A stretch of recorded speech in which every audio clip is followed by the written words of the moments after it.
Driving with John is coming through!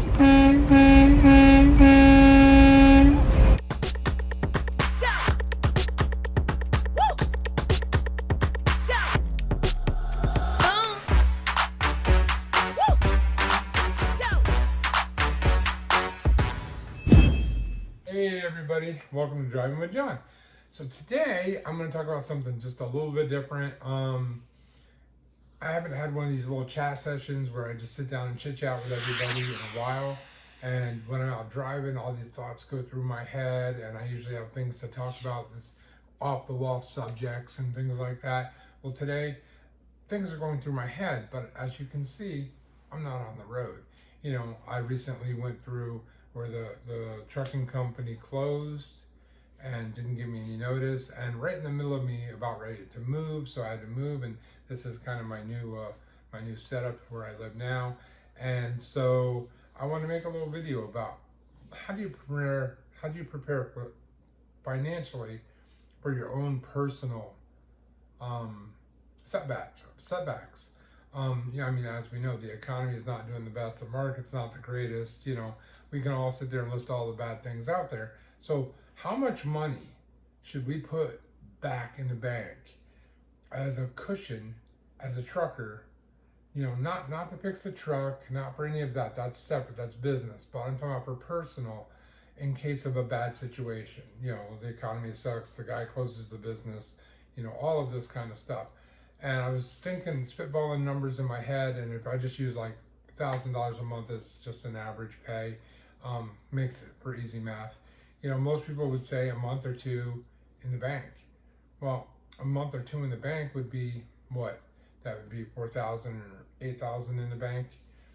And you could eat through that pretty quickly and not even, you know, like in today's environment, $8,000 doesn't last as long as it used to. So I'm thinking more like a 6 month. You know, if you use that $1,000 baseline, 6 months, what's that? That's like $24,000. Sounds like a lot of money, but it's really not. And you know, that way you've got your bases covered. If the worst situation happens where the market's not good, the economy sucks, the guy that you work for goes out of business, and you're moving all at the same time, your world doesn't collide in a way that it destroys you. And so that's why I'm thinking about different numbers outside of the norm. And I'm thinking 6 months is a good number. Now, I don't know, you know, what other truckers do. I've never talked about other truckers. I mean, if you have a baseline that you keep in the bank, put it in the comment section. I mean, I don't need to know exact numbers, but you know, help other truckers out. They're going to watch this video and want to know, well, what should I prepare for personally? And that's kind of what I'm going with this. This is not the trucking business side. This is the personal side.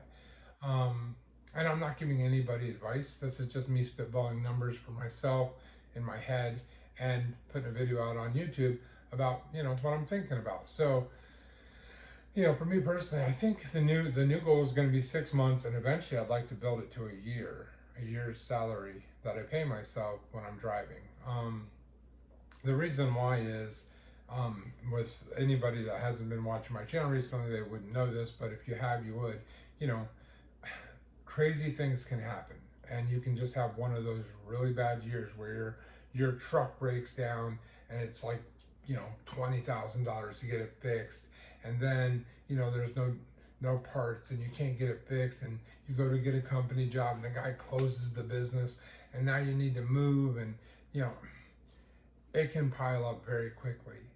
So if you have that buffer in there to pay yourself, you and your family aren't suffering as much as people that didn't prepare for it. So that's why I'm saying, I think preparation, and I'd rather over prepare than under prepare financially, especially in this situation. So, I mean, what are your thoughts? I mean, hit the thumbs up if you agree, comment if you disagree, you know, let me know what you guys do out there, even if you're not a trucker. What do you do to prepare for the worst case scenario for you and your family? I mean, it's an important thing that we have to think about. It's not an easy conversation, not an easy topic, but it is something that we do need to talk about, you know, with our significant others, our spouses, and, you know, to make sure that everybody's taken care of. You know, I just think that in today's world, everybody's all about the instant gratification and they're not worried about the future. And I'm telling you right now, over the last year, I've learned a valuable lesson that you never know what's coming next. And you can think you know, you can plan it all out, you can have all the plans in the world, but I'm telling you, it's not going to go the way you think it's going to go. Never does. And it even in the situation that we're in now, it can pile up one problem on top of another until guess what? That amount that you had in the bank that you thought was more than you would ever need is gone. I mean, gone. So what I'm saying is, what number should I use to make sure that never happens? Is it 6 months? Is it a year? Is it 2 years?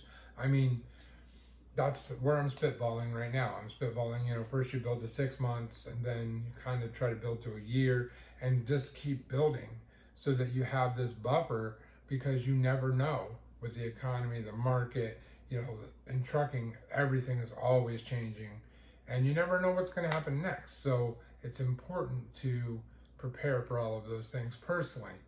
I mean, we all know on the business side, we need to prepare. We need to have that money aside for the truck, for the repairs, for the maintenance, for all of those types of things.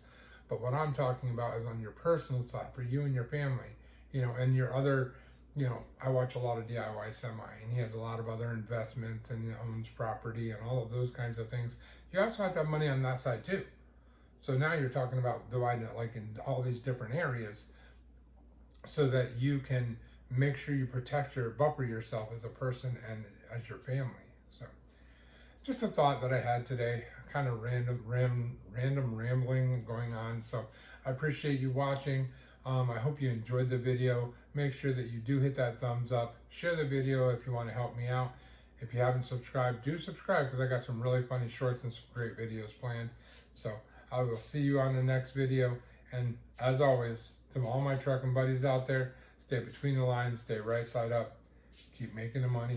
For everybody else out there, stay safe. And remember, truckers are people too.